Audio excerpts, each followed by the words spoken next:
Filmmakers Lab. Lena-Colleen. Filmmakers Lab. Lena-Colleen. Filmmakers Lab. Lena-Colleen. Filmmakers Lab. Welcome back to Filmmakers Lab. I am your host, Lena-Colleen, and we are here inspiring people and educating people on the filmmakers, on all aspects of filmmaking. Today, my guest is the Queen of the Indies, my good friend, actress, producer, director, Regina Nicole. Yay! I usually start these shows with, the reason why my guests have inspired me, whether I know them or not. I always get inspiration from my guests, one way or the other. And with Regina, I've seen her flow through this industry with every kind of challenge and obstacle that someone can overcome. I've watched her with her family. I mean, a lot of people that I know don't have families, and they still have issues with really doing it in this industry. I've watched you do it in this industry with a whole family, kids, husband, and everything.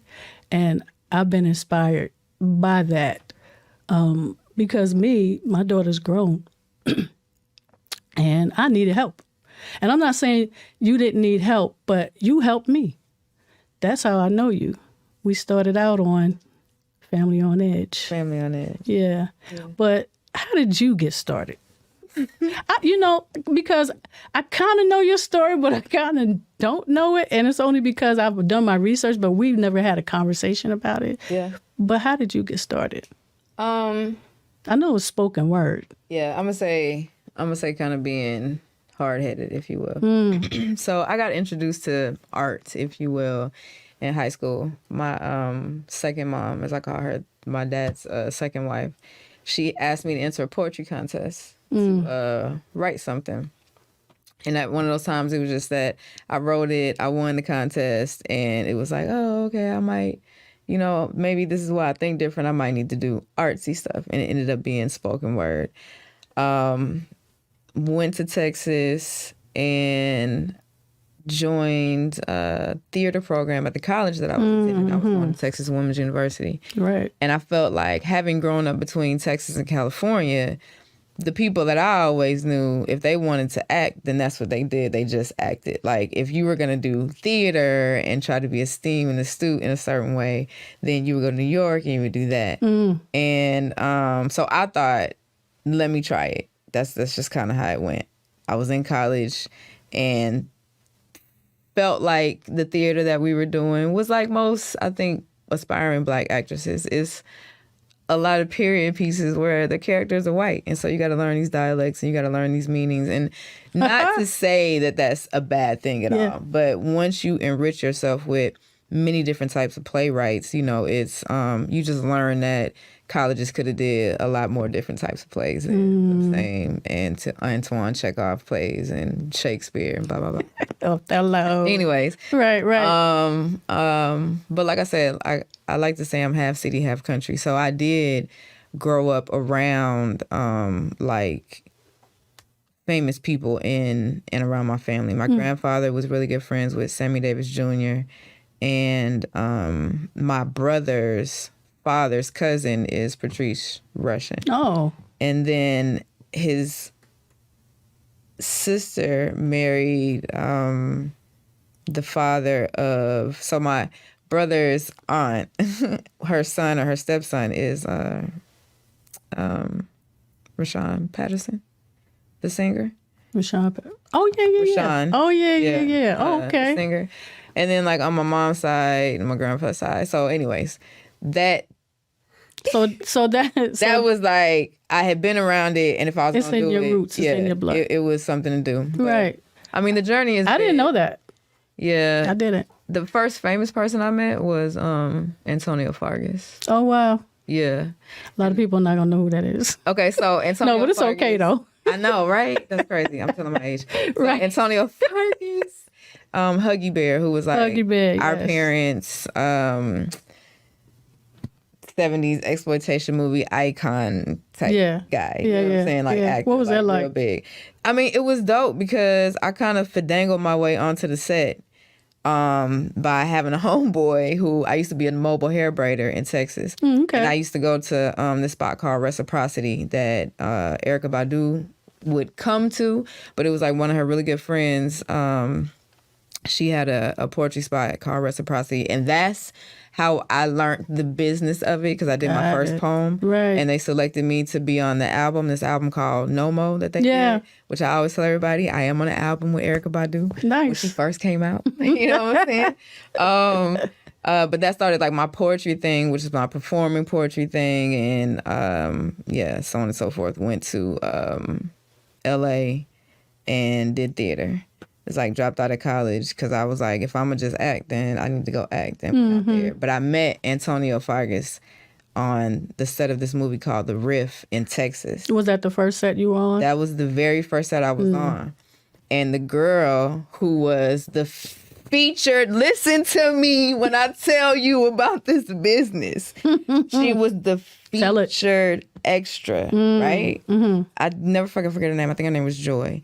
And long story short, it was Wesley Snipes' body double. He was one of the leads. Antonio Fargas was like playing his father. He was this jazz musician. He had like this drug addiction or whatever. And they had like this local jazz radio guy that was in it. A couple other people. But she was a featured extra. Flown down from California to be in this movie. I just happened to get on because my homeboy had a shop.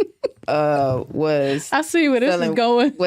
Can I be like extremely invisible? Yeah, okay. of course. And my homeboy was like selling weed to this dude who knew people in the movie industry or whatever, right? And knew that I wanted to get on the set, and I tried to get on there as an extra, so I got on there first as Antonio Fargas's guest. Oh, wow. Okay? Okay. Like, I showed up on set at the trailers. No. At the trailers and was like, I'm here. Can you get Antonio Fargas? And they walked me to this man's trailer. And I'm sitting in Antonio Fargas's trailer. And he don't know you. He ain't never a day. And he's the realest motherfucker I know in the industry, hands down, period. Right. Because he let me sit in there. He knew. Let me tell you, I was having a fan moment. For my mama, though. Because I was like, I'm about to get my mama an autograph from one of her 70s movies. And it turned out to be something else. Now, what I don't tell people is this was like the same week I had tried to audition for Car Wash. When Dr. Dre and them had redid Car Wash. Yeah. Oh, okay. Out in Texas. And I went to the audition. It was the worst audition I've ever had, ever in life. Really? So, yeah. Why? Because I ain't know how to audition. Oh, okay. Because I have been doing theater. Right. You know what I'm saying? Okay. Like, I didn't have headshots. I can't remember how I got it. And back then it was important. Yeah. And I mean, you went in this room and whoever the director was, that dude was in here. I can't remember. I know it sounds bad. But, I mean, I ain't seen that was a long famous, time ago. but Yeah. Super long ago. Yeah. So, but I'm saying that was your introduction, though. yeah. That's what's up. I did a tour for like 2 years with this play called Thuggin' and Natasha, which was the story of, and let me tell my age again, Latasha Harlan, who got shot in the head by the Asian lady. Yeah. Yeah, so her okay, the girl in the store. The girl in the store. Right. That Tupac wrote about. Yeah. So her aunt teamed up with this other lady, and they did they were doing school tours.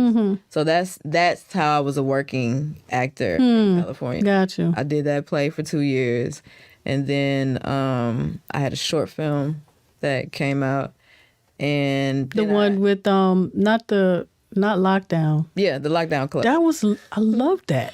The lockdown club. I don't know why they never did anything. Well, it was something that they did in festivals. It was one of those shorts that, you know, she wrote so that people could see her writing style. Oh, gotcha. And then the director, Right. that was one of her first, so she can add to her reel. It was one of the Right. things that we all do. But it was It's like, good, though.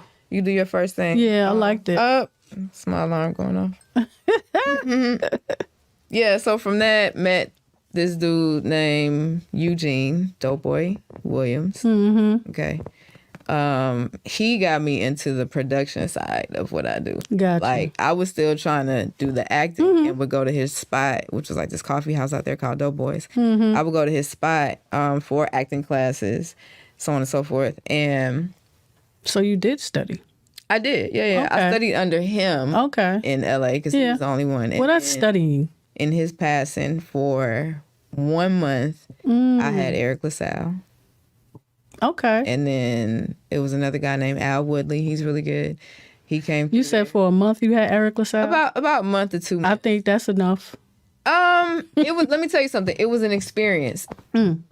Colleen, for me, I've always been in it and this close, but not a part of it. Right. You know what I'm saying? Yeah. Like, I'm one of the people where you could probably look me up, ask about me, and you gonna run into some circles of some people that know me. But am I trying to be out there? Do I stay out there? Well, I do, but I want to do it on my own accord. Well, we Because, could Google your name. Like, you know, you come, it's like I'm like, damn, her name Google. there were certain things that deterred me. I feel you. You know what I'm saying? Yeah, of course. Yeah. Of course. I mean, you don't have to talk about them because No. It ain't that. It's just like I'm saying, like, people always wonder why I moved the way I moved. Of course. but it's for that. Well, I reason. know why. You know what I'm saying? Like, Yeah. I didn't been in Mulholland Hills at the Right.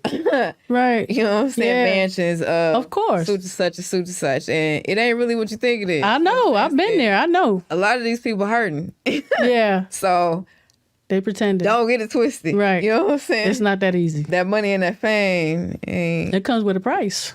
a big. What you willing to give up? What you willing to sacrifice? Yeah. Like everybody It's can just say how what you they wanna want to be say, but and who you are. yeah, Yeah. you know it.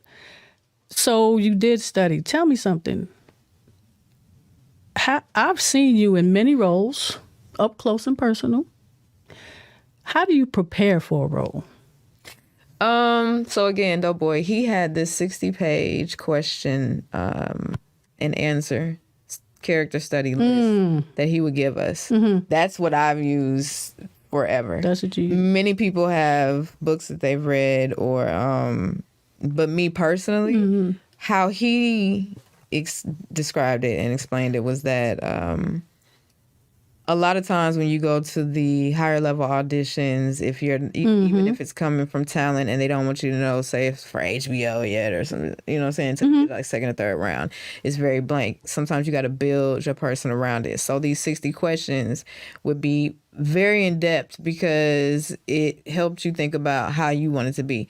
Were you two parents? What's your favorite color? What time of the day were you born? Do you have a brother, sister? Right. What high school did you go to? That matters. Have you ever broke your leg before? Whatever it was, like I have a list of 60 questions Gotcha. that I will maybe get through. I'm gonna be honest, maybe get through 25 to 30 of them, but enough for me to feel like I'm building the whatever around the information I didn't get. And that's when I get the part. Right. If I just am trying to do an audition, I try to gauge off of the description if they're detailed. If they have a character bio or Yeah. whatever. Not even a character bio. Sometimes they tell you about the story, like, oh, it's a love got story, you. and this is Sheena, and she's, you know, Lisa's best friend, who's the boyfriend of the girl having the love issue. You know what I'm Right. saying? So you gotta look at your lines and be like, all right, so maybe I'm consoling her, or I'm making fun of her, and you know, do it that That's way. how you do it. But when I get a role, that's what I would do. Gotcha. I prep that character by answering them 60 questions, and then I never knew that. you got to read the whole. You got to read the whole. Because I've written roles for you.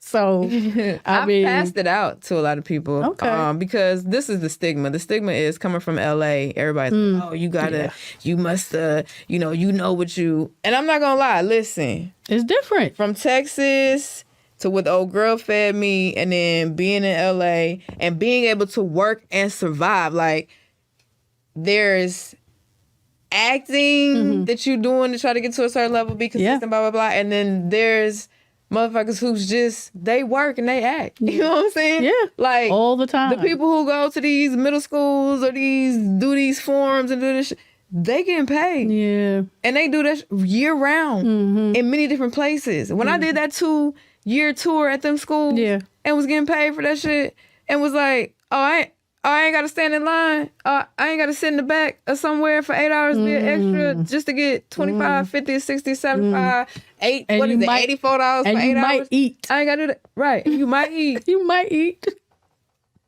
That's what's up. Yeah, okay. I've watched you for a long time, and you have many strengths as an actress. You have many strengths in film, period, just as an AD, as a producer. What do you feel are your strengths as an actress? I am extremely directable. What I mean by that is I can give you something, and if you tell me to change it and I can make the adjustment, then I will. I'm not one of those people who will be like, well, I feel like the character is blah, blah, blah. But my problem with that too is I don't always do things the same way. So sometimes I tell people when they're So that would when be they're a working shortcoming with me, then. Yeah, that would be my shortcoming. Right. That you got to catch it if you like it so I can recreate it, because otherwise I'm always trying to fill it out. But I think my other strength as now, which is why, because I'm not going to lie, I have gone through plenty of periods where I'm still like, I'm not where You want to be. I want to be. Yeah. But at the same time, where I want to be is not where people think it is, if that makes sense. Yeah. You know what I'm saying? I just need the consistency. I just want the consistency. Right. I don't care about the fame. Right. I don't care No about doubt. the notoriety. Right. However, I'm saying from a social standpoint. However, would I like to win an award for something? Of course. Do I think I can? Absolutely. Yeah. But, of course you can. That's standing in the judgment of people who are able to make those decisions. Right. And True if I indeed. feel like I don't want to fuck with that, well then I ain't never gonna have one of them. Because it's what you have to do for that. You know? Yes and no. Yeah. I wholeheartedly believe, being like I call myself the queen of indie, that you can make something like a Clerks and stumble upon major success because you had the right team and the right people and the right writing and the right concept and the right business structure. And you could take $250,000, $500,000 and make 10, 11 million, Right. 14 million, 21 million. But you have to have the right team. Yeah, make it a cult classic and or make it a Moonlight and get an award and But everybody has whatever to it have is. that vision though. And I think that that's been an issue for you, for me, for a lot of people that I know, that we get into these situations where people don't see our vision. What do you think? Yes and no. Because if that was the case, I think the people who, didn't successfully progress with the vision they had, it might never come into fruition. I think a lot of it is a timing thing. True. Some of it is timing. Because I have a really good friend, and I'm still going to refer to him as a friend, who is, I think because he got mad at me, because I'm one of the people who I ghost a lot. I like disappear. And I'm not saying I don't give a fuck, When you understand that about you, then you understand so, that. but and he is an independent, but he is a strong independent that I studied and watched that did his thing. A lot of his he's really good friends with Dr. Dre, really good friends with Ice Cube. Really good. You wouldn't know him, but he is behind the scenes, but is very important. He's in the What's LA his name? riots. You don't want to say it? You don't have to. No. Matthew. Okay. I was trying to think of his last name, and that's probably You said his name before. Doesn't he have a nickname? Yeah, they call him Media Killer. Okay. The Media Killer. Okay. Yeah. So, and like they've used a lot of his snippets in documentaries about the LA riots because he is the guy who, when you hear Dr. Dre's 2001, I think Little Drummer Boy at the beginning, when dude is back there yelling and he's like, I got a lot to say. That's his footage. Oh, okay. Dr. Dre's used a couple of his riot footages and samples, and he did a lot of interviewing when he worked at K-Day. He worked at K-Day in LA. So do you think that he is the sole reason why his vision was seen? Absolutely. Okay. Because this is a guy who was at the O.J. Simpson trial in the media department with his camera, with the news and everybody else. Right. He has a documentary of himself where he gets escorted out a bit, but he's always been like in the thick of shit, but he's always been on his own. He ain't never been like tied down, signed to nobody, like from the 14 plus years, really 20 plus years that I've known. Right, gotcha. Matter of fact, and he's still thriving. When Queen Latifah accepted her star on the Hall of Fame, she mentioned him because he has some of the very first footage of her even being in LA. Okay. Of which I've seen. Oh. What I can say is he also has early footage of Keisha Cole. Shit like that. What I can say is I know that whatever level I get to, he's documented me, and the people that he's documented, they still end up being pretty successful. So, you know, whatever that journey is for me, it hasn't peaked yet, and I'm okay with that. Right. You know? Yeah, I'm a one-hitter quitter. I'm one of them people that I'm good with making one. I'm good with making one and being able to say, I did it just like you did it. You know what I'm saying? Yeah. I did it. Yep, we did it. Yeah, we can talk about the same thing. Yeah. You know? Yeah. I feel you. Yours might have had a little more people or a little more money, bigger budget, a little more status, but yeah. I made a movie and you made a movie. Right. Who inspires you? What actors inspire you first? What actors inspire you? You know what? I have a range of people, and I like to go with the level that I'm at because I don't, rub shoulders with the higher ups. So I admire them for where they're at, but I'm not gonna lie, Gail Bean is an inspiration. Man, come on, man. Come on now. Come on, Gail. Gail Bean is Wanda on Snowfall. Yeah. Gail Bean. I love that shit. I love it. Why? There's and she's on P Valley too. That's dope. Yeah. That's dope. I was an extra on there. There's a girl I went to, I was in acting class with. I saw her on Atlanta. Her name is Keena Ferguson. Okay. She's an inspiration. She's from my acting Gail class. Bean was on Atlanta too. Yeah, I didn't get that one. It was good. You got to go back. It's in the second season. There's a cat I follow on Facebook. His name is Richard Bird. He's an inspiration. Okay. Of course, all the people I rock with. Courtney. Yes. Courtney, all that. You. Oh. Bitch, because you out here writing shit and getting stuff done and having release parties and stuff. So. Yeah, you know what I'm saying? Listen, Curtis, he's an inspiration. Yeah. All my fellow people that I see out here doing stuff that I've actually crossed you paths the one that put us on the course, man. Hakeem, he's an inspiration. Yeah.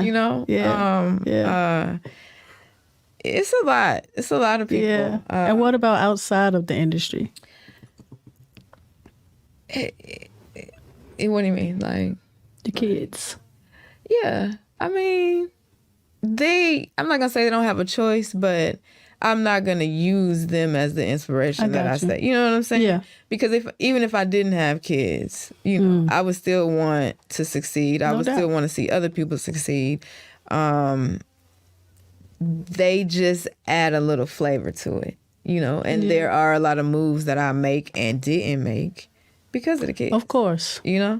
So to that is where the progress lies. Because a lot of moves that I didn't make were because of the kids. I just always pride myself for being able to do shit that everybody was like, you can't do that because you don't blah, blah. Listen, for like 15, 8 to good 12 years, I was that actress. You know what I'm saying? No doubt. I was going to get the paper. I was looking at the shit in backstage before I got online. I was sending them 8x10 headshots, black and whites, then turn color. You know what I'm saying? I was doing that shit faithfully. Yeah. I was going to try to get me an agent and get on a walk-on part on a TV show. Right. I was doing that shit. I So know. I understand that process. Yeah. I wasn't learning that they was telling you that, yeah, well, you gotta do so many days of blah, blah, blah. And then and then you can, you can't even submit for a guest starring role until you've had a 1-liner or a 2-liner or a 5-liner. I didn't know that. Shit they don't be telling you. Yeah, I didn't where know it's that. like the fucking hustle with trying to get on and stay on, and is that you have to make it a business. So yeah, you got union contracts and SAG rates and blah blah blah, but yeah, I can go get Lynn Winfield for less than $100,000. Right. You know what I'm saying? Right. Would she come to set for X amount of dollars if I'm making sure I honor that contract? Absolutely. Yeah. So She's done it. Yeah. Don't think that some of these people are unbusinessable or businessable. Right. To where you can't get to them and you can't touch them. It's just that everybody honors things a different way. So when I got on my one television show with no agent and got paid, What show was that? I still knew what the game was though. You know ATL what I'm Homicide? saying? ATL Homicide. I still knew what that game was. Right. When people sending me screenshots of myself in the background of a particular television show. I'm still on TV. Right. And you didn't even tell nobody. Yeah, was you like, you "This can. is I don't know what episode it What's is, but you going can on?" see me in the yoga class on one of them, the Braxton's reality show TV shows. I'm in there. That's her. I And they ain't see blurred that. out my shirt because I was trying to do an Eyes Entertainment plug. Yeah, business. Right. Right. Yeah, I was trying to get myself out there. Eyes Entertainment. Eyes Entertainment. Yeah. On the shirt. Yeah. Yeah, I'm back there doing yoga. Which And they name- blurred it out. And they blurred my shit out.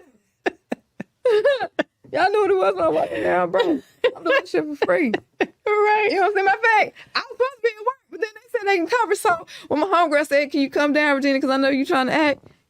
Because she was trying to put me on. Because she, little girl who had no fucking idea about the producers and the Braxton show. Right. She was like, "Well, they're gonna use my yoga class. You want to be in it?" That's And I'm what's like, up. "Yeah, I That's sure what's do. up. Thank you." Yeah. Oh, okay. Yeah, that's dope. I appreciate that. Yeah. So I mean, I ain't nobody, but I mean, you can find me. You know what I'm saying? You saying that. It be that shit though, where it's the ego part, it's the humble part. Yeah. It's the let's remain understanding of the whole process. Everybody want to get out there and do their thing, but if we can't work together without Right. pushing buttons and trying to be always so much better than somebody, then what are we doing? Right. And that's an issue. That's an issue, and it's an issue here in Georgia with everybody It's an trying issue to. everywhere. It is, but I mean, I think it's noticeable. Like you can see it here. You know, like That's just because you're here. I That's what I guess tell you're people all right. the time. If I packed up and went to Philadelphia, if I packed up and went to Texas, 'cause they doing a lot of shit in Texas. Oh yeah, Texas Walker Ranger. yeah. You got Queen of the South. Mm-hmm. You got which Queen of the South is a remake of a Spanish show. Mm-hmm. And let you me think it's the just same there? tell you what my actress wish list is, because I used to watch these shows and be like, I want to be on Wentworth. I know that. I want to be on Queen of the South. So let me ask you real quick though. So Wentworth, right? Let's just say you got a role on Wentworth. Yeah. Would you try to emulate the English accent? No, I think it would be dope if they wrote something where an American got stuck over there Okay. and did something where they had to be incarcerated in the Australian legal system. Okay. Do If you they think would've it's went that far. do you think it's important to learn different dialects? Absolutely. Okay. Because if I had to, if it was needed. Yeah. Yeah. Okay. I mean, I'm interested in learning, to be honest with you, in Irish, like Okay. Irish dialect. Okay. You know? Yeah. I mean, how many black Irishes do you see besides the hair? I mean, they exist. Let you know. Yeah. You know, or Yeah. Scottish. Yeah, they do exist. Yeah. Look, I have an aunt who speaks fluent. She lived in Dutch. She speaks Dutch, Okay. like fluently. Yeah. Yeah. Yeah. You have to be. I wouldn't say you have to be there, but I think being there helps out. Yeah, she lived. I could see you on Wentworth. I could see that. I know that's your show.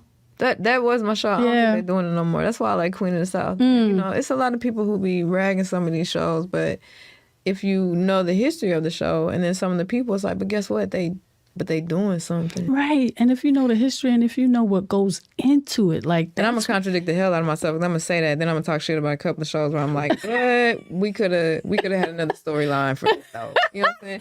like So, what? Let me just be clear. Like some of the shit I say is gonna contradict itself because I'm also talking from personal, like what I How you went. feel. Right.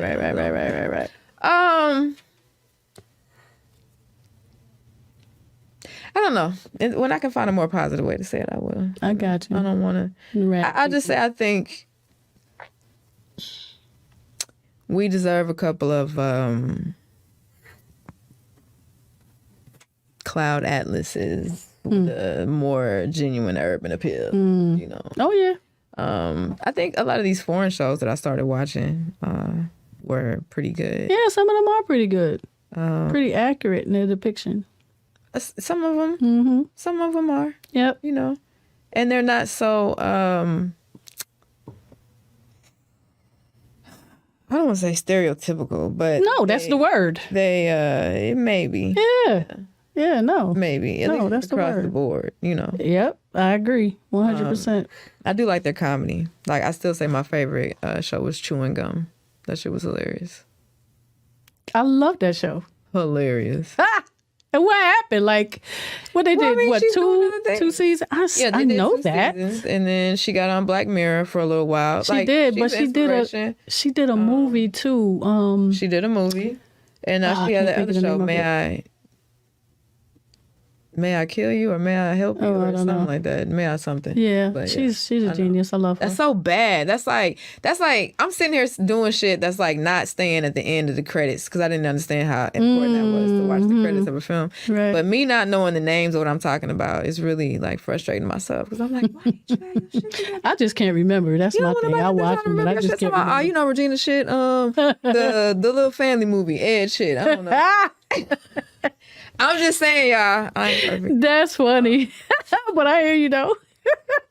I'm sorry. Regina, tell me, what advice would you give some of these up-and-coming artists, some of these up-and-coming actors and actresses about the industry and how to navigate it? Just study your craft. You know what I'm saying? Know what you want to do. I think it's important to be well-rounded, yes. No doubt. But I also think we hurt ourselves when we want to do everything. You know what I'm saying? Yeah. Like, just know when I attach myself to something that somebody is doing, I ain't trying to do 3 other roles too because somebody else is inefficient and can't do their job. Right. You know what I'm saying? Yeah. Like, or let me be a part and be a help. Like I always tell this story, and this is like no shade to I'm not getting up here to talk about the industry, like none of that shit. I'm just saying, like, from somebody who when you're trying to get into an industry and do something and you see how certain things navigate, it makes you question the mindset of why people are really here. And yes, money is one thing. Don't get me wrong, money is one thing. You look at certain shit, people get paid on both sides. But like, when I was a PA on Stomp the Yard too. Okay.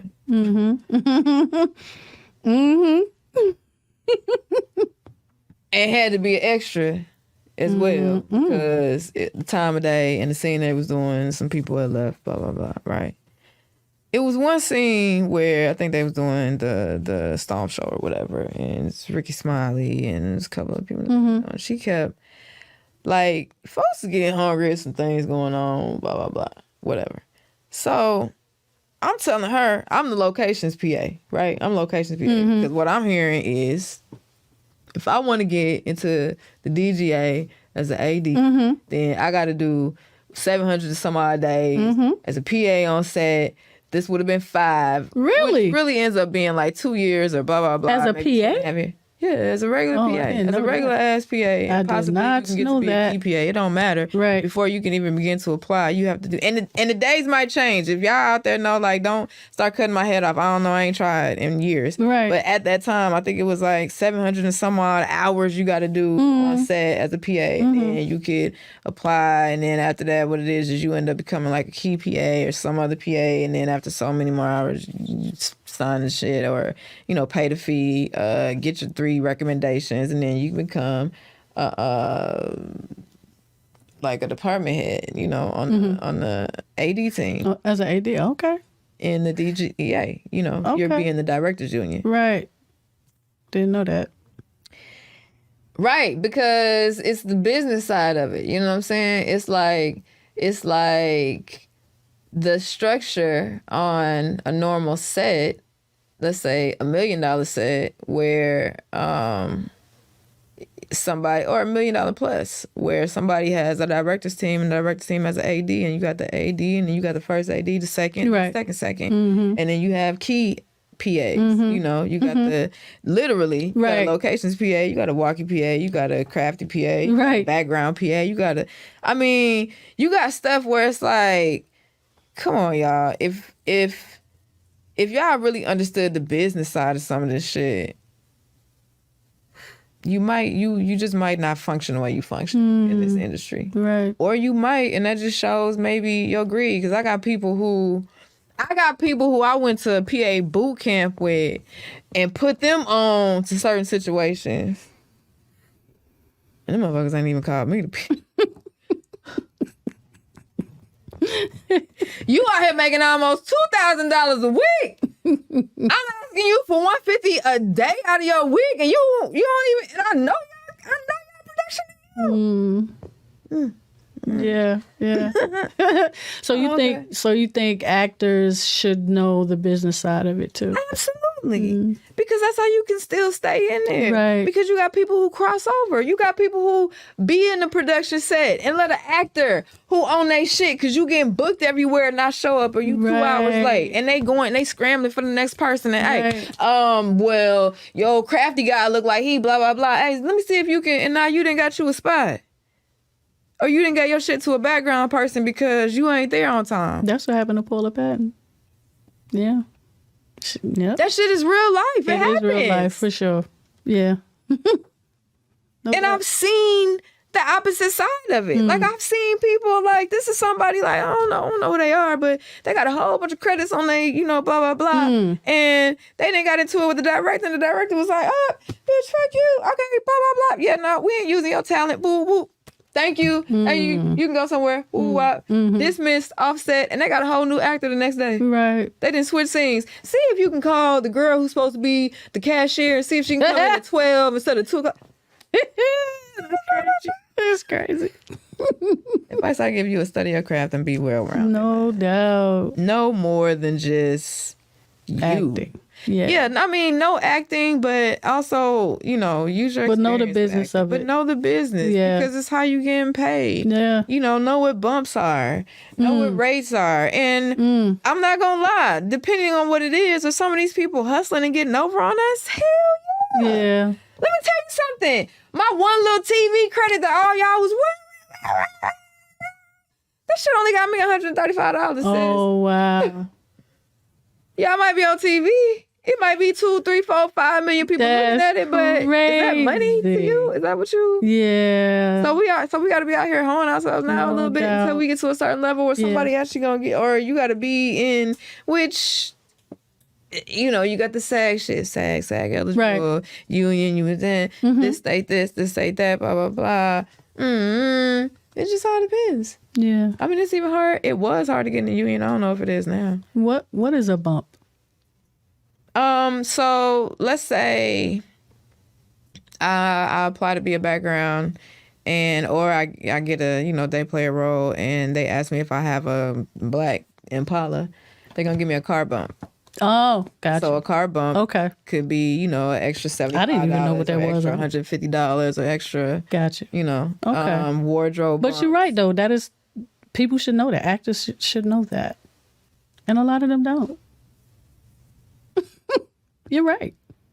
Listen, when I did Necessary Roughness and saw that, Oh, that's right. We did do and don't forget, I snuck on the set of right. Instant Family. Yeah. Snuck on the set.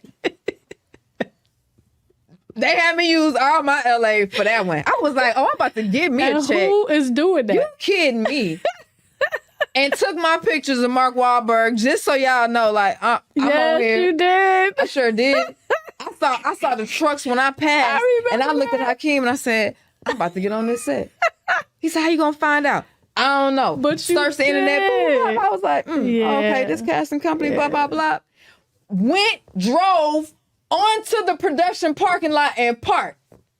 Security walking around. Right? I grab my bag. I grab my shit.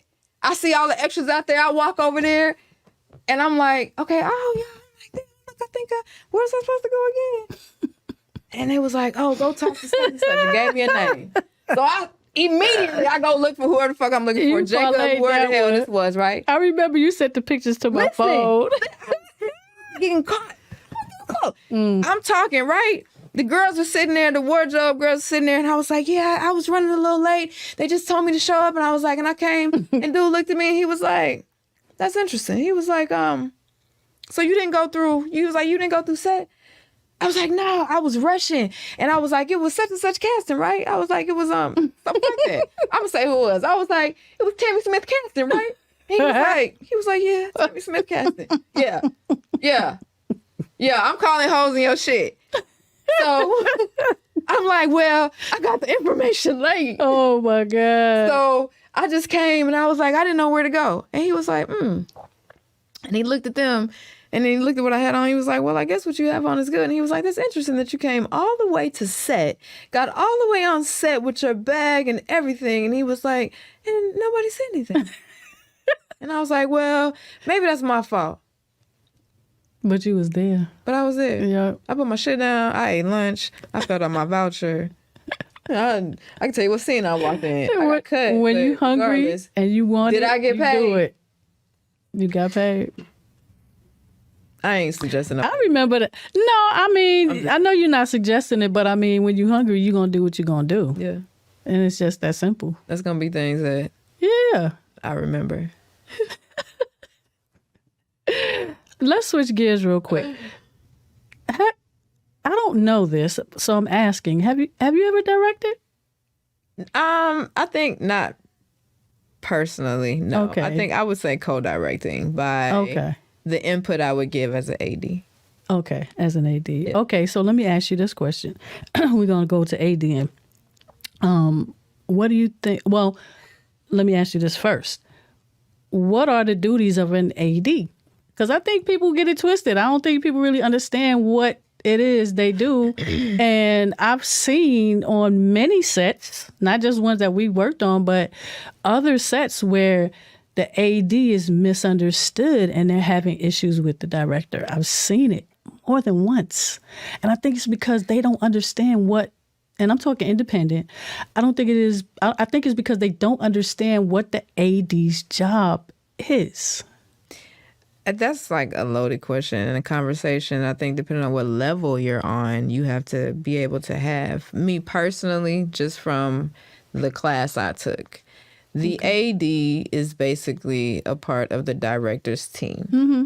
So the AD is going to manage the department heads that are on set. Mm-hmm.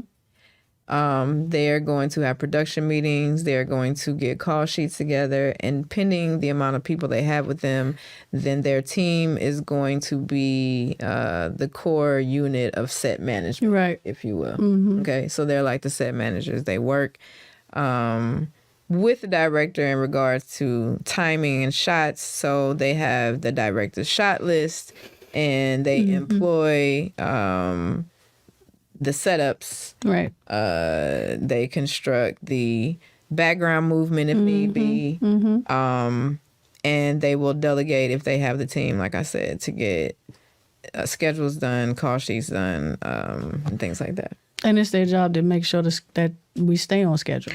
It is their job to make sure we stay on schedule and on budget. On budget. They can sometimes work in line with the UPM or the line producer. Sometimes those positions double if you have understanding of unit production management. I'm glad you said I was going to say it. In regards to budgeting. So, yes, do they handle money? No. Okay. But they can. Right. Are they aware of money? Yes. Because I got to know that if my line producer is giving me a budget of $5,000 a day or $10,000 a day, and I have to spend it for lunch, transportation.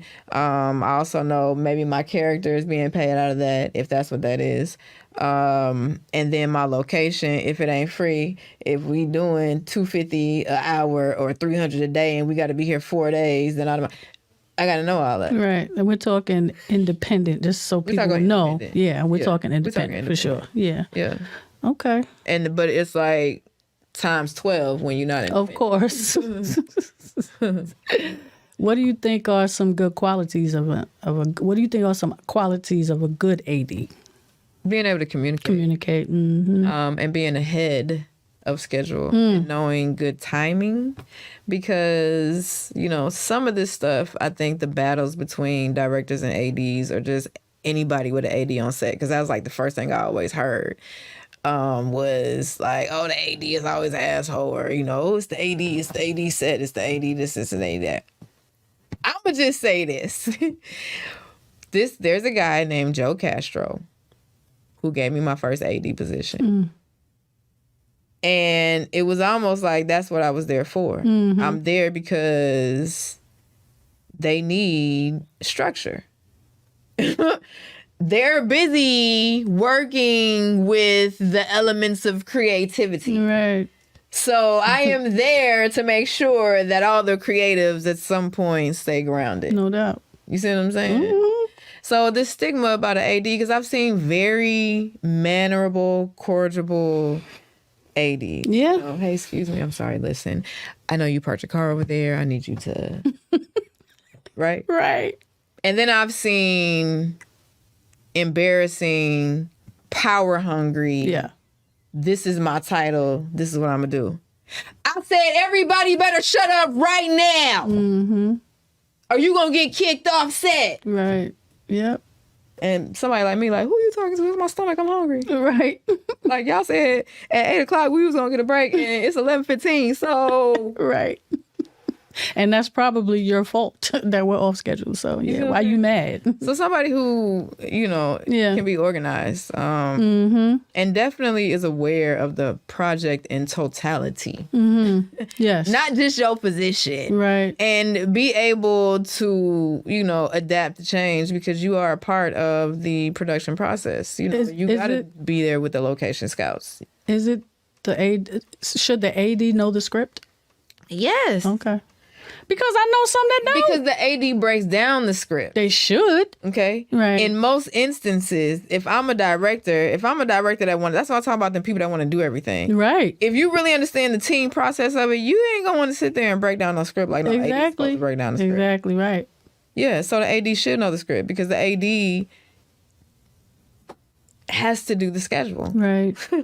Right. But I know so many that don't know the script, and they come to the script supervisor and they actually lean on the script supervisor for aspects of their job when it comes to that. Yeah. Not you, but I've had people do it to me. It should be cohesive, but if anything, you're an addition of. Exactly. Because I have you as a script supervisor because I need you to function with my sound department. Right. Okay? So this is my sound head, okay? My sound head and you going to get together. If I have a question, I might come to you, but for the most part, you're going to relay any information between if they say it's a good take or if the sound person said, hold the sound, you doing that. So when the sound people give the notes and the sound to the editor, you done did what you did. Exactly. I shouldn't have to come to you for nothing like that. Gotcha. Unless it's a major continuity change, and that just depends on what it is. A lot of the problem is we function in the indie world with very limited No doubt. positions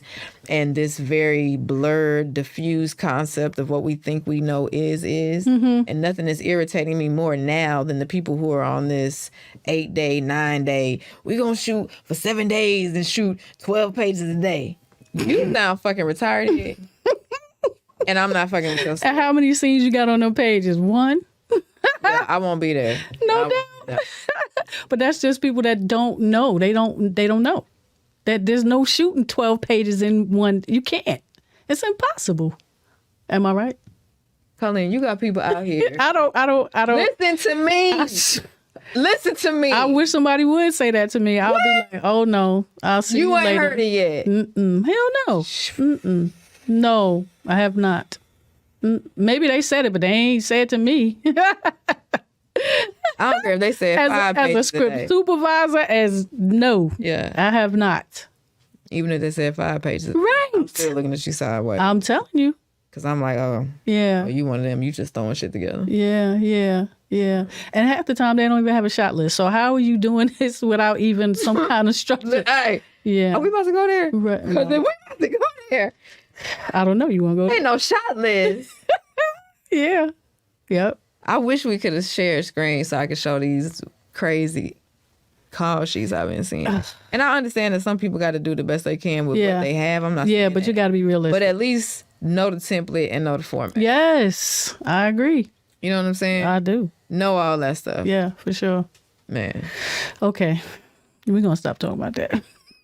Yeah. We gonna change gears here. And I want to educate people on producing, and we're not gonna go deep into it. But I just want you to explain as much as you can, because I get these questions and a lot of times I can't answer them because I mean I produce, but I don't know all aspects of it. But can you just break down the different types of producers and what they do? I mean, I can go to my phone and Google the list I always look at when I be trying to figure out what I'm about to be on somebody's project. As a okay, so what I'm gonna say base. Then you have executive, Executive, producers, which are the people that really just throw the money. right. Then you have producers, which are the people that are responsible for organizing the whole aspect. Right, getting everybody the together. directors, you have those. Then you have associate producers, who are probably people who are, coordinating the talent, coordinating travel, coordinating paperwork. You got co-producers, who is somebody who probably along with the producer, who coordinates the whole project or organizes everything. They are sharing a credit, or Gotcha. it's something that's not allowing them to be just a producer. You'll see producer and 4 names under the list, Right. something like that. And then just on down the line with associate producer, whatever the associate producers do. Because under producer, you're a PA, Right. or you're a department head. And then you have that breakdown. Down the line, yeah. And it's just a lot. Yeah, no, it is. It's a lot. What is the most important function of a producer? Just a producer. We know what the executive producers do, but what's the most important function for a producer, not the associate producer? I think it's the same as anything when you're in management. It's being organized. Okay. It's having efficient time management. It's knowing how to communicate. It's knowing how to see the talent and the need for something and being able to fill that void or fill that gap, because you're putting a project together. You're project management. Right. In most aspects, that's what you're doing. So it is, and for the ones that if they don't have the money, you know how to find money. Yeah. You know how to get somebody with the money to believe in what you're doing with the people you're doing it with, to give you the money for that. Right. Because unless it's your money. Now, self-produced people then have the money and have the know-withal to I know where to get it. build a team. Yeah. But I mean, that's why you have some people who literally just do that. Like, they don't even want to be involved with anything after that. All I know they it. do is give the money, because it's so Extensive. Yeah, it is. I know. I run away from it. I'm doing it, but in the smallest, minutest form. I'll say this. I think the good thing about what I've been exposed to with the few sets that I've been on, both production and talent is we're not doing anything different in the indie world that the majors are doing. No doubt. When I tell you apps, nothing other than it depends on how organized your team is, how efficient your team is, how well you can execute. Because remember, I'm a 48-hour film fest. Hey. And I tell everybody, if you can't do a 48-hour film fest, You can't do a film. the industry really ain't for you. No doubt. Yeah, you just kind of in here trying to find That's your boot way, camp. and you hoping that you can, because the 48-hour is exactly what the film industry is. Yes. You on a 9-month project. Yes. How many times did we do it? 4 times. You know, I've been around somebody who was on X-Men Yeah. for 7 months. Right. Wow. Who worked on Mean Girls, who worked on Fox television shows. Right. Like, I ain't just talking about Right. it. I can tell you what the call sheet looked like. I know what you got to have when you talk about a voucher before you can get that SAG card. Right. SAG eligible, or you get that Taft Harley or whatever, which Right. I'm still fighting for. Because if I'm supposed to be SAG eligible, I can't tell when I had a Taft Harley from something I did out here in Georgia. Right. And y'all fighting out of being famous. I'm fighting how to fucking keep getting paid.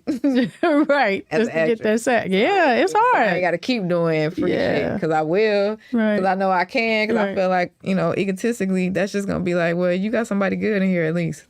But that's when you got to have that side job or that job or whatever that job is, just I to do keep have a manager. maintaining. I'm not going to lie. They have helped me do some stuff. I did like a Google. You still have a manager? Mm-hmm. Oh, okay. Yeah, Is it the same one? Same management. Okay, good. Okay, Break a good. leg. Oh, yeah. For me, they've been fine. Okay. I mean, it's representation. Yeah. And they've been honest and they help and they have put me out there. I have done some things with them. Things that still, it's almost like, you know how you see the ads pop up when you scrolling through your timeline or scrolling on a media, or like say if you watching YouTube or something, it was like one of those. So they got me like this Google The beauty ad. commercial. I did the beauty ad. Yeah, I did that 2 years ago though. Really? Yeah, it's I'm been just 2 seeing years. It's been 2 years. Oh, wow. I see It's- it. It popped was up on for- Facebook. It did. Really? Yes. It was right serious. I'm so serious. I was like, wait a minute. Are you serious? I'm so serious. I haven't seen it. Yes, Regina, that's how I knew. Wow. You didn't tell me about it. Did you know? No. Yes. Okay. I said, That's she doing wild. commercials? No. What is going on here? I don't even know. I promise you, it popped up. I mean, like I said, I got trifocals, okay? And I had to like really focus. That's dope. I was like, That's dope. Regina. That's dope. Yes. That's And dope.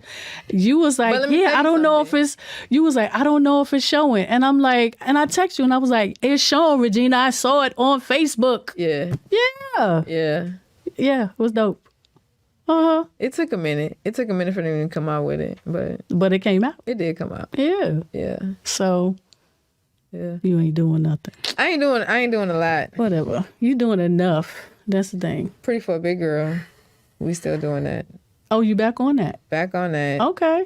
We close to getting started back up. Pretty for a big girl is I don't know if she's gonna swing back around to me. I don't know.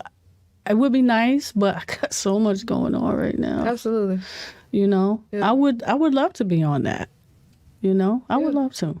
It's I studied everybody it. gonna come back together. Yeah. I You see your mean- girl Starlet. She's over in Korea. No. Yeah, I mean, and Korea? Zinga, she doing her thing. Wandrea, she doing Yeah. her thing. Yes. Which Which is dope. And then Courtney has her book too. Courtney has her book and she got her Yeah. 2 films she coming out with. Yes. About Superstars. You got April. April's episode that she wrote on Tyler Perry series Mm-hmm. that aired. I think she got another one that's gonna be coming out. So, I'm So don't say you're not doing anything, Regina, because the thing. No, I ain't doing shit. you are. The thing about it is, when you say you're not doing anything, you're talking about yourself. But the support that you give, that I've watched you give, that you've given me, and that you've given so many people. That's a lot. It is. It can be. Yes, that's a lot. And I thank you for that. You welcome. I know I thank you a lot, but I'm thanking you in front of everybody internationally right now. I'm giving you your flowers right now because you pointed me in the direction. It was the day that I was sitting in China Buffet with Curtis, and you called and you was like, so is your cousin, where's your cousin at? And he was like, she's sitting right next to me. You didn't even know I had moved down here. And it was always my plan to. And I was like, oh, that's Regina. What's going on? She wanted me to be on it. Oh, man, I get to be on the set. And then you put me in this position that I knew nothing about, but you taught me the position. You know what I'm saying? And what did I do? Parlayed that. And here I am on this podcast. Yeah. And I thank you for that. You're welcome. I thank you for It looks good, man. I'm proud of you. Thank you. You know, because it's like it's full circle. No doubt. Let me tell you why it's full circle. Because also what she's not saying is her cousin. So let me just clear the air with this, because I feel like we haven't addressed this. Curtis. Okay. Karma Brown. Please do. Okay. With Lena Brown, Franklin, whoever. Right. So I did a radio show. Yes. That's where I first. That's where I met you. Yes. Right. And you told me you wrote and you said you had a book. Yes. Ex-military stuff. Blah, blah, blah. Yep. You remember that? Yes. Yes. Because I was ghetto fabulous with it and had my boys with me. You did. And so I had my 4 and my 5-year-old with me running around the studio. Yes. They was on the other side baking on. Did the internet show. Anyway. Yeah. And so I had the radio show with him. Mm-hmm. The reason why I wanted you to be a part of the film, because I always think he feel like after we did that show, I never called him for nothing else. Even though we tried to work on a few things together, we did. Right. But, you know, for the most part, you was a lot of my go-to for the writing and so on and so forth anyway. Mm-hmm. So, but yeah, so that's why I asked you to do the film with me and be the script supervisor, because you said you wrote. And I was like, in my mind, I'm like, all right, script, writer, script. If all she got to do is make sure the people and the words stay the same, then I don't see what's hard. What's hard about that? It's more than that. It is. You know that now. But yeah, I did it. And people was like, I don't want to say it like that. And I'm like, look, they told me you got to say it like this. And this is how you're going to say it, you know? So it was good training for me. Yeah. Like, I mean, to be honest, people don't understand that script supervisors are script continuity. Yeah, man. So you have the power to, you know, wait a minute, she had 3 more ice cubes in there, the last take, and 2 fell, so can we put it back in there? You can do that. Yeah. I mean, I've gotten to that point. Because you're a script supervisor. Yeah. If it calls for you to have a cigarette in your hand and you reading your script and you realize your actor ain't got a cigarette, excuse me, she's supposed to have a cigarette. Script says, page 72, scene 49B, that she's supposed to have... You had me so on point, though. Like that blue nail polish that I will never get over. Picture stuff, you know. Yeah. I mean, it's the little things. And I learned a lot from the real sets. When I say real, maybe larger. Bigger sets I was on. I learned a lot watching that. And you got to learn how to eavesdrop. You got to learn how to be in the middle of stuff. For sure. Yeah. So, you know. You taught me that, But I'm good where I'm at. Let me tell you something. I got some big things coming. I know. Darling Nikki Productions, what's going on? If y'all thought my disappearing ex was selfish, it was. Because when I come back this time, see, I don't think it was selfish. My first few years, I was out there like, I'm for the people. And you were. I'm going to be for the people this time. But yeah, but you need to be for you. A little more major, though. We need to be for you. Because we going to take over. We leaving the majors behind. We're going to come out with some real stuff. You want to talk about Darling Nikki Productions, or? So Darling Nikki Productions, she has one production under her belt, which is that's my production company, which is Pretty for a Big Girl. That was it. Oh, okay. I I did reach out to a couple of people, and there's one guy who he probably will, if he ever sees this, he gonna be like, she full of shit, cause she hit me and was like, yo, I'm with Darling Nikki. I'm Darling Nikki. I might have some stuff we can work together. I ain't hit him back yet. It's been at least a month almost, but I have every intention. It's coming. So what Darling Nikki Productions aims to be is mainly just I won't even say financing, but mainly financing production company. So like, you know, I want to be able to put money behind people's projects. I don't necessarily want to be attached to it. I just want to fund it. So executive producer and come back. Yeah, you know. Really, I also did it so that I can, you know, for myself. You know, of course, I'm my employee. No doubt. So, you know, I represent myself under my, you know, my company. If I do any work, you know, I pay myself through my company. Right. And it's a Darling Nikki production, you know, with Darling Nikki management, you know. Got you. Yeah, so my management company, they do pay me, but eventually they'll end up paying, you know, the production company. And things like that. You don't want to talk about any of your future work? You don't have to. I don't have any future work yet. Okay. Not personally. You know, it's things that just I have projects. written. I mean, I'm still doing auditions. Right. And, you know, leaving myself open for things like that. But you're doing production work, though. Production work. Yeah. You know. And what about the sound thing you was I have something in June, I think, that I've been asked to shoot. We'll see. You was telling me about some sound studio. Yes. Yeah. So I have a friend who has just now finished in Adobe Atmos studio. Nice. So yeah, he has an exclusive Adobe Atmos that's up and running now that is available for, you know, mixing projects and things like that. Gotcha. I know he has some projects that he's gonna come out with, and yeah. Okay. Yeah. So we're gonna wrap this thing up. Yeah. Because this was dope. And I don't wanna drag it out because we covered. Because I'm talking too much. No. We covered. But you said a lot of things. Yeah. Hour definitely. Yeah. But we covered a lot of things. Is there anything else you want to talk about or? No, man. Okay. I mean, you know. Yeah. It's you. I'm here to get the content and give the content. So I hope I did too. A little bit of wisdom. Nah, you did for sure. I mean, you taught me some things that I didn't know. Yeah. And it's crazy because you know we talk. Yeah. You know. Yeah. And I wanted to pull some stuff out of you, and I did. So I have one more question for you. Yeah. If you could play a role of anyone's life, who would it be? Listen. Just one. Y'all gonna think I'm crazy. No. I am fascinated with this I know lady. You, but ever since I saw her interview. But it's this lady, her name is Angela Simpson. Okay. And she killed this guy in Arizona. She tortured him for like 4 days. I know who lady. You talking about. And it's this one line that she's saying there that had me like, yeah, she crazy for real. I know who you talking about. They interview her in jail, right? They interview her in jail because as soon as she finished with the interview, she was like, all right, you gonna make me look good? Yes. Right?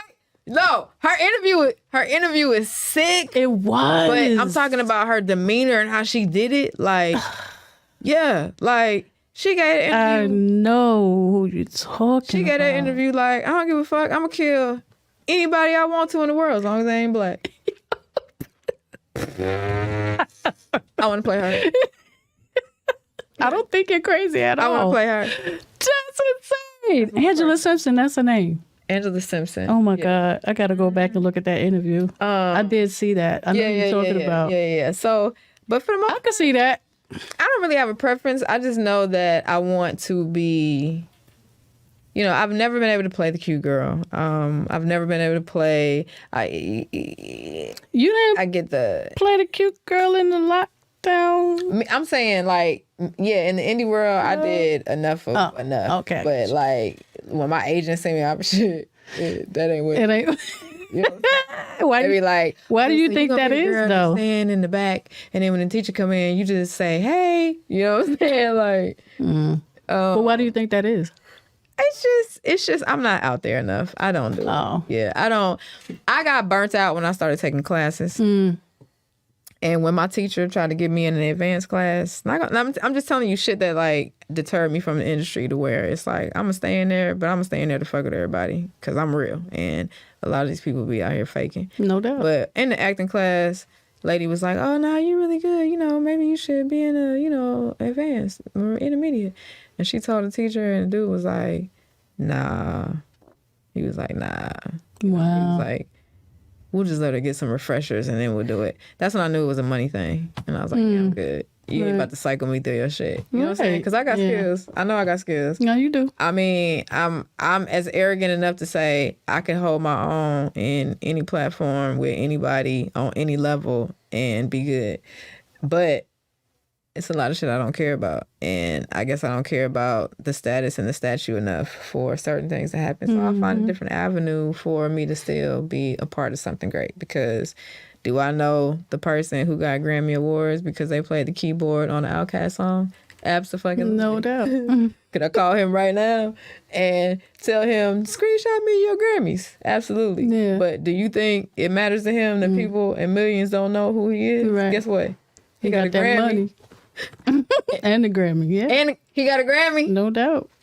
That's where I'm at with mine. I feel you. I'm there. That's where I'm at with mine. You ain't got to never know who I am. Right. But if I do some successful shit and my name is a part of it, Right. No doubt. I did it. Thank you, Regina. Yeah. I appreciate you. Yeah. I'm so welcome. glad you came. You're welcome. Yeah, because I know it's been rough. Let me tell you what's good for you, though. You on Tubi, in a few projects, but you on Family on Edge. Oh, You, because I'm Family on Edge. Really? On Tubi. Man. I did not know listen, that. So for I know it's on Amazon. For everybody who know why we struggling in the game is because they stole my first movie. Let's just be real. I ain't made no money off of that shit. And I didn't somebody know been that. making money off of my shit I did for like not 4 know years. that. Man, listen, I got a cease and desist with the people in Ireland who had our shit on YouTube as a Family on the Edge. No. And got them to take it down. Yeah. Insane. Well, on that note, I'm going to say thank y'all for joining me again on Filmmakers Lab. We are on Wednesday nights at 7 o'clock.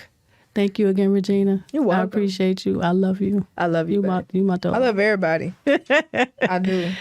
And that's a wrap